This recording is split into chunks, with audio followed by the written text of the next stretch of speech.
A very warm welcome to EPG Pathshala, and I'm Dr. Swati Banerjee, Associate Professor at the School of Social Work, Tata Institute of Social Sciences in Mumbai.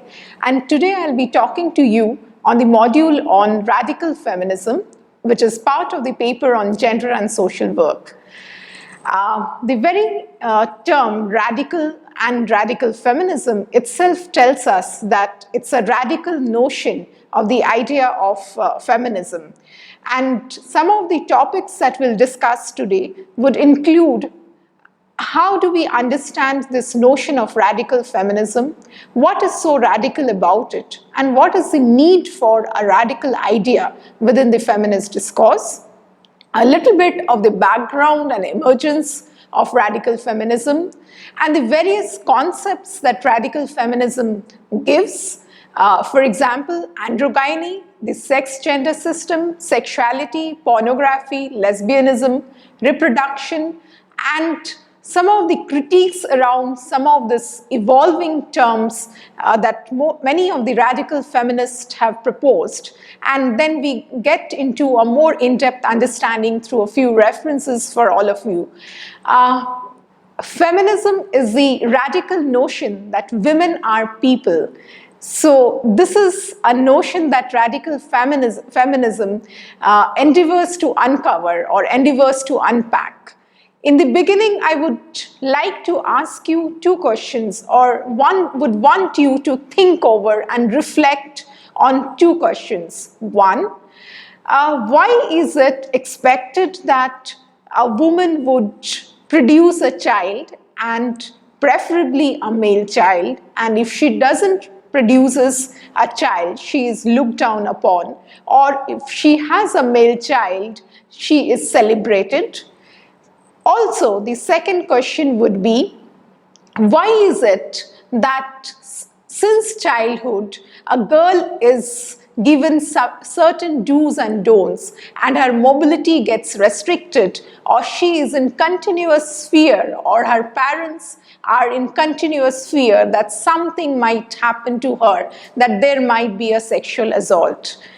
Think through these two questions, and we'll try to discover and we'll try to unpack as we move through this understanding of radical feminism. One is not born, but rather becomes a woman, says Simon D. Beauvoir. That kind of captures the inherent idea and the implicit idea of radical feminism. Dubbed radical feminist, this revolutionary feminist introduced into feminist thought the practice of consciousness raising. They insisted that men's control of both women's sexual and reproductive lives and women's self-identity, self-respect, self-esteem is the most fundamental of all oppressions human beings can face. So the key aspects of radical feminism which explains women's control would be through the understanding of women's sexuality and control over women's reproductive ability.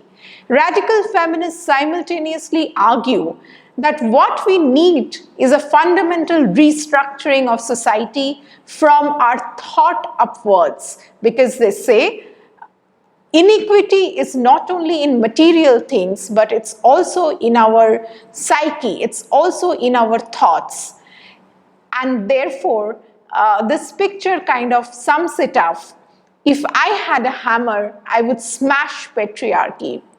So it talks about a revolution, it talks about smashing patriarchy.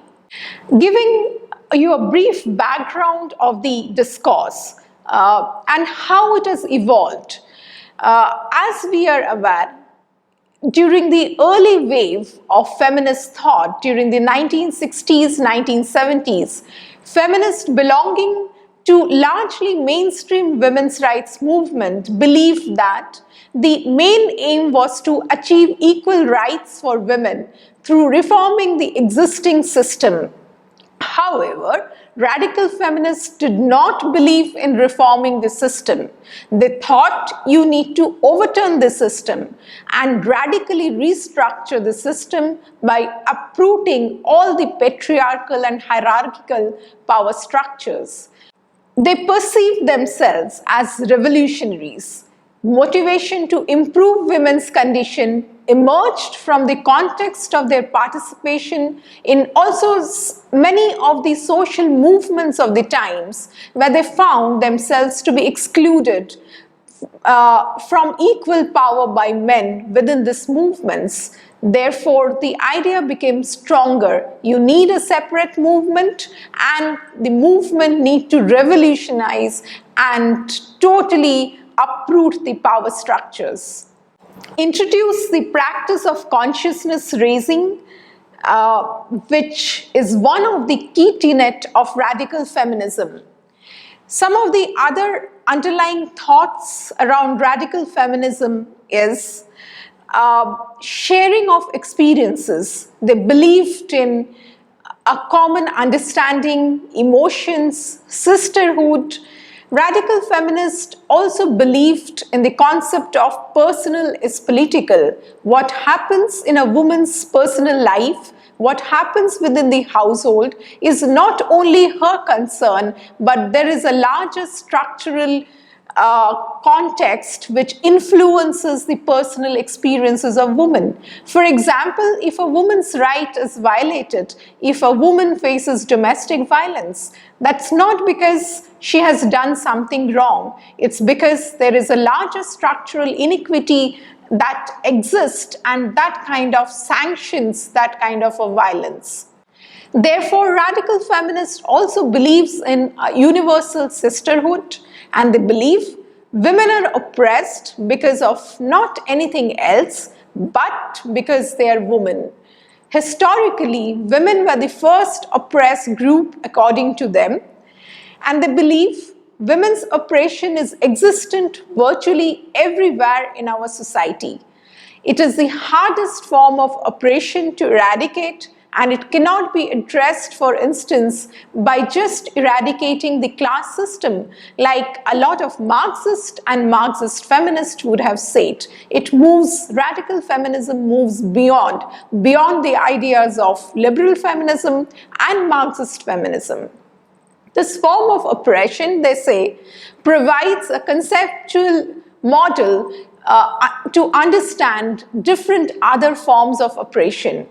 And based on these different ideas, these different radical ideas, there are different thoughts, there are different strands of radical feminist and radical feminist ideas. The radical feminist strands, or the different thoughts in radical feminism, have been largely divided into libertarian and cultural perspectives. Some of these thoughts would include, for example, they proposed the idea of androgyny. A lot of radical libertarian feminists claimed that an inclusive feminine gender identity is detrimental to women's development as full human persons, and therefore they encourage women to embrace androgyny. This is also coming from this idea that a lot of times feminine qualities are devalued, and within a hierarchical context they are considered to be inferior. Therefore, they said we need to move beyond this feminine and accept androgyny. A few other radical feminists also challenged this claim of a radical libertarian feminist. They believed that being androgynous necessarily implied assuming mostly masculine traits and sometimes the worst of the masculine characteristics, but understood that this was an attempt to free women to express and choose their own gender identities, so that they don't have to behave like women as society ascribes them to. They can decide what they want to, they can decide what characteristics they want to choose and how they want to behave. Radical cultural feminists, they rejected androgyny completely. They believed that women should embrace their femininity. They should celebrate those values that are culturally associated with being women, essentializing the female nature that is common to all women across varied socio-cultural political context. Thus, radical cultural feminist also celebrates womanhood, celebrates the feminine characteristics that are there in women. The other construct that a lot of the radical feminists have proposed to understand the oppression of women and to move to a way forward is the whole understanding that they have given in terms of the sex-gender system. According to the radical libertarian feminist Robin, the sex-gender system is a set of arrangements by which society transforms biological sexuality into products of human activity. For example, patriarchal society uses certain facts about male and female biology, which could be chromosomes, anatomy, hormones, as the basis of constructing a set of masculine and feminine gender identities and behavior that serve to empower men and disempower women. They create a rationale that because of this, women behave in a certain manner which is inferior to men. And the sex-gender system proposed by radical feminists tries to understand this construct and simultaneously tries to also overthrow some of the negative ideas within this construct. Continuing the discussion on libertarian and cultural views on sex-gender system, they've also rejected the patriarchal society's assumption that there is a necessary connection between one's sex, which is being male or female, and one's gender, that is masculine or feminine. For example, if I'm a woman, I don't necessarily have to do certain things which is expected in a traditional society for women to do. For example, giving birth to a child doesn't really mean that you have to take care of the child alone as a woman. It can be done together by both men and women.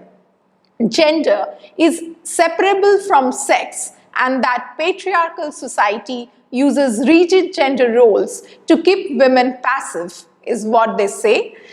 Being affectionate, obedient, responsive to sympathy and approval, cheerful, kindly and friendly. These are some of the constructs, these are some of the characteristics they say is usually associated with women, and some of the characteristics associated with men would be active, which would mean strong, tenacious, aggressive, curious, ambitious, planful, responsible, original, and competitive. And they say that when we kind of distinguish characteristics in these two separate rigid compartments, it only creates more hierarchies and value hierarchies. Naturalized gender roles are attempts on the part of patriarchal society to control women through rigid sanctions. They claimed the way forward for both sexes would be to recognize that women are no more destined to be passive than men, and men are not only destined to be active, and then to develop a combination of the feminine and masculine traits that individually or collectively both men and women want to choose. So it is talking about coming out from rigid structures and embracing characteristics which could be either considered male or could be considered female, but something which suits both men and women, and therefore kind of propagates the idea of the sex-gender system, or how to come out of the sex-gender system through the idea of androgyny. A few more thoughts in this direction given by different radical feminists. For example, the idea of sexual politics as given by Kate Millett in the year 1970. She says, root of women's oppression lies in the sex-gender system, and she claimed the male-female sex relationship is the paradigm of all power relationships, and the understanding of male supremacy as a birthright is very important to eliminate oppression and also eliminate the idea of gendered oppressions for women in particular and men as well. Millett stressed that despite men's continual attempts to condition and coerce all women, many women have really proved uncontrollable and they have resisted patriarchy. And this kind of resistances have led to a lot of movements, which could be the right to vote in the US, or a lot of, let's say, environmental movements in India and many other developing countries. Androgyny, speculated Millett, is a worthy ideal.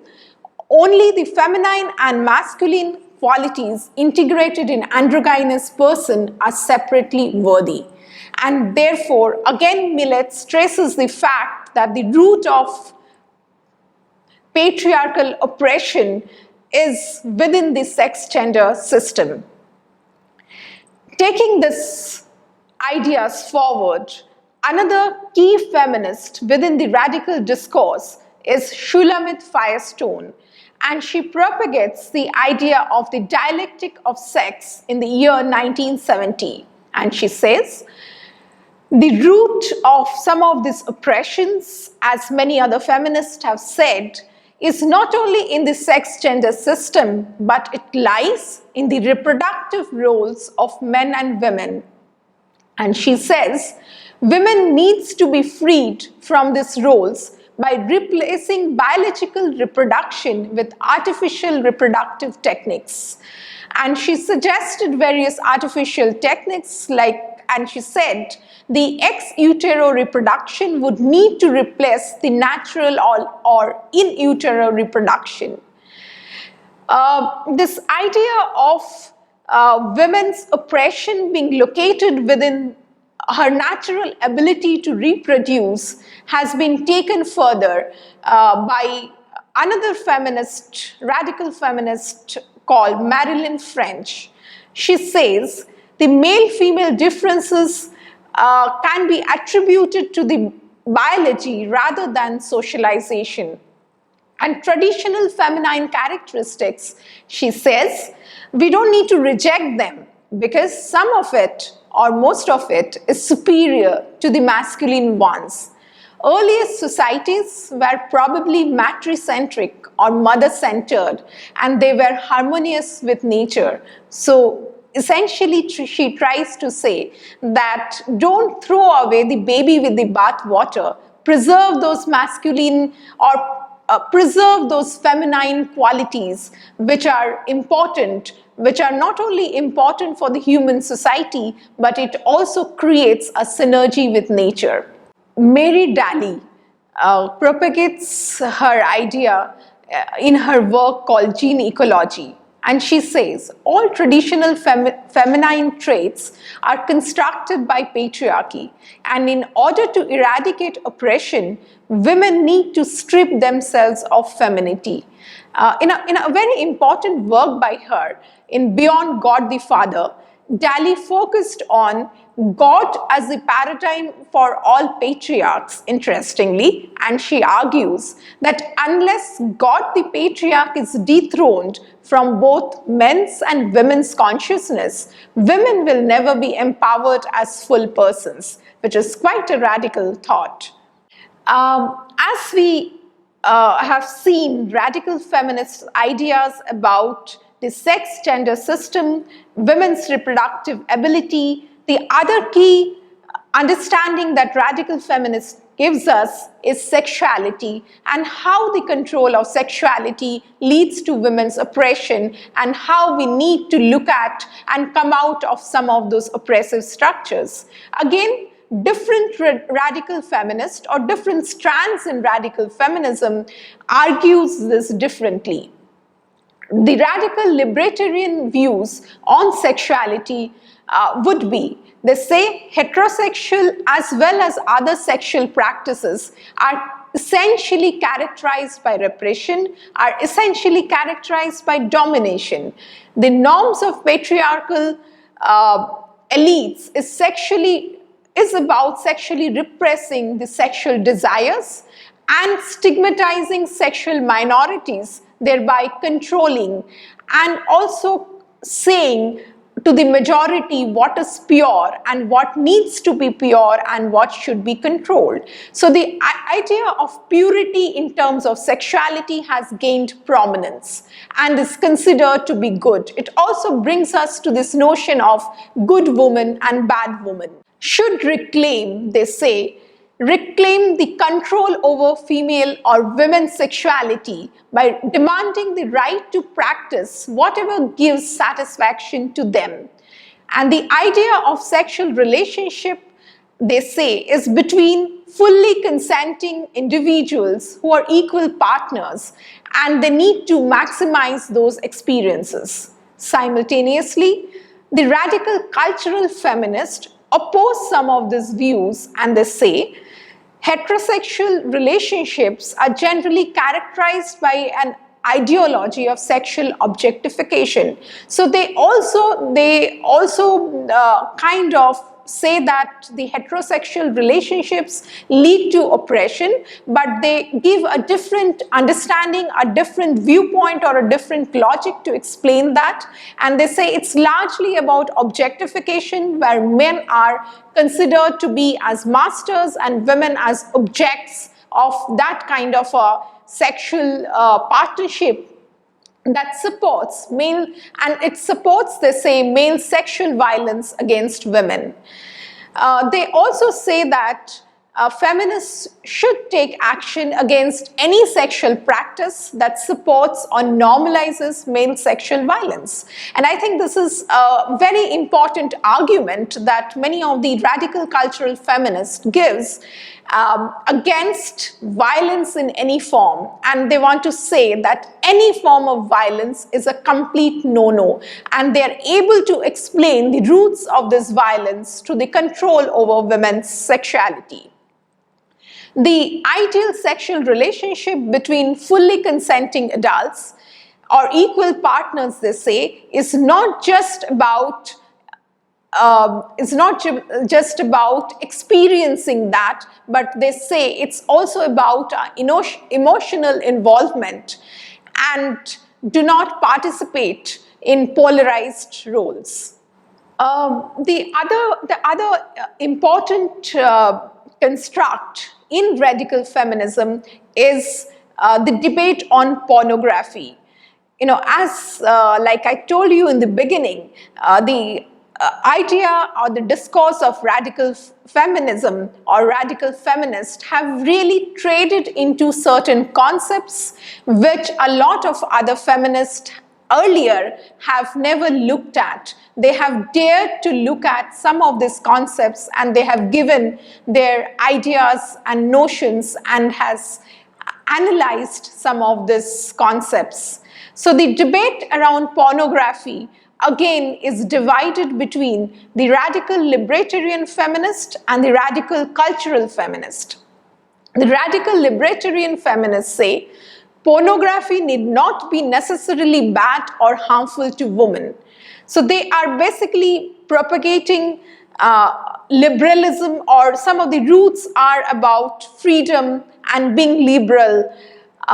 They also say that some of this might help women to overcome fears that they have and could generate fantasies and so on.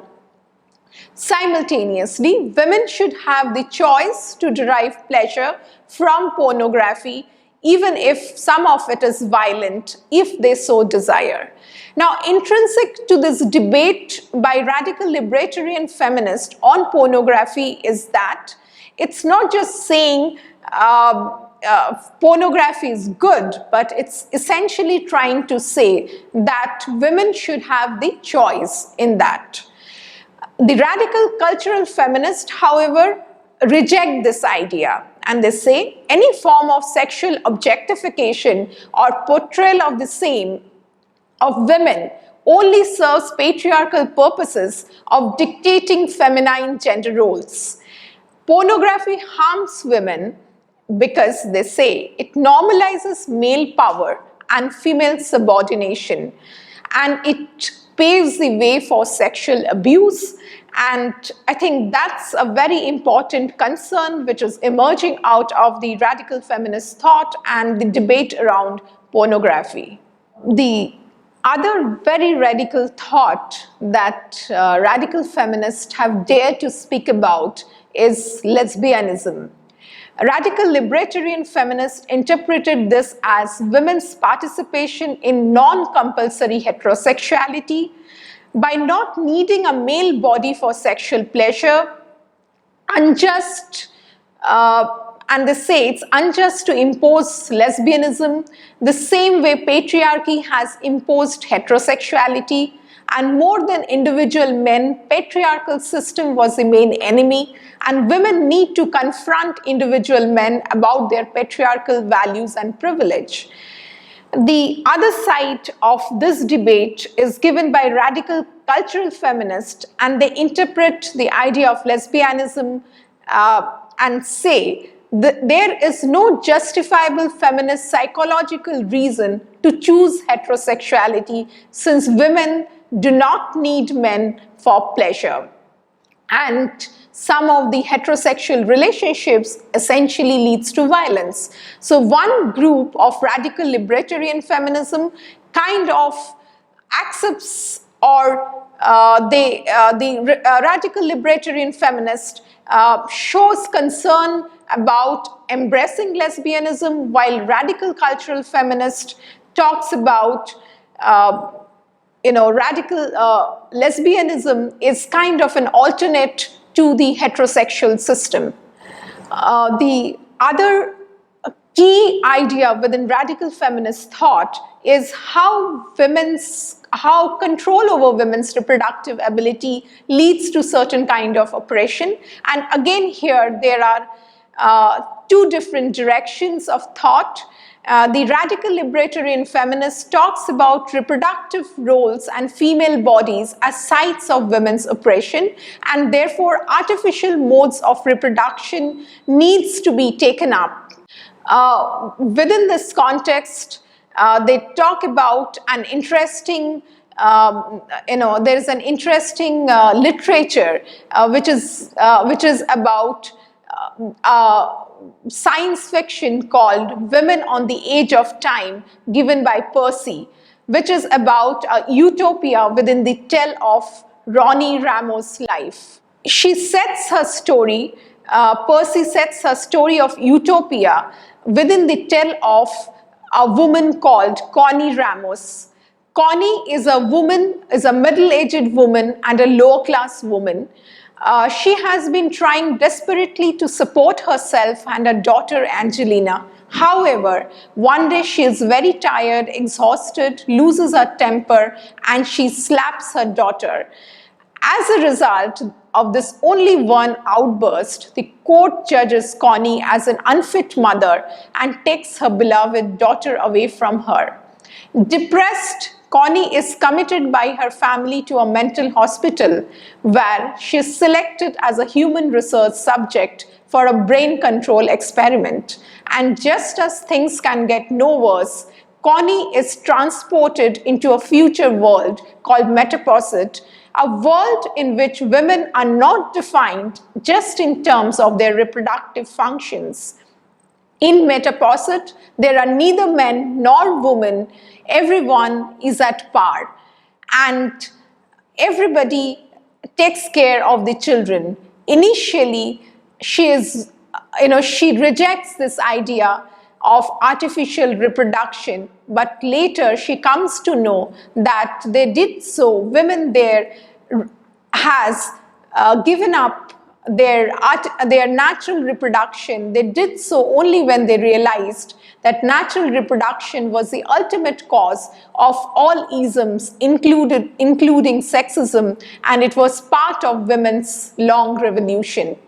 So therefore, this was an interesting literature which has become part of the feminist thought to describe the idea of how control over women's reproductive ability leads to women's oppression, and artificial reproduction is a way out. Radical cultural feminist, however, rejects the idea of artificial reproduction, and they say the ability to procreate is a source of women's power, and to take away from women that power will be playing directly into patriarchy's hands by removing men's dependence on women to create life. The critique of the radical feminist thought, both radical libertarian and radical cultural feminists have been heavily critiqued by each other and also by other non-radical feminist thought. Radical libertarian feminist has been critiqued for their overemphasis on choice. While the idea of women's freedom to choose is empowering, in reality, their ability to do so is conditioned by several factors, including the patriarchal conditioning. Radical cultural feminists have been criticized for essentializing masculine and feminine traits as being universal. Essentialism has been previously used to justify many forms of race oppression, which includes racism, colonialism, slavery. By trapping women into rigid roles, radical cultural feminism therefore falls into the danger of doing the same. Power hierarchies become unstable when one or more of these axes of oppression are thrown into the equation, and this idea of universal sisterhood, a lot of people critique, though it talks about similar experiences but negates the different context in which different women exist. It is precisely in this context of essentialism and being perceived as primarily feminism of white middle-class women, other forms of feminism such as feminism of color, post-colonial feminism, and third world feminism have emerged. To conclude, radical feminist thought thus analyzes women's oppression primarily from the understanding of patriarchal control over women's sexuality and women's reproductive labor.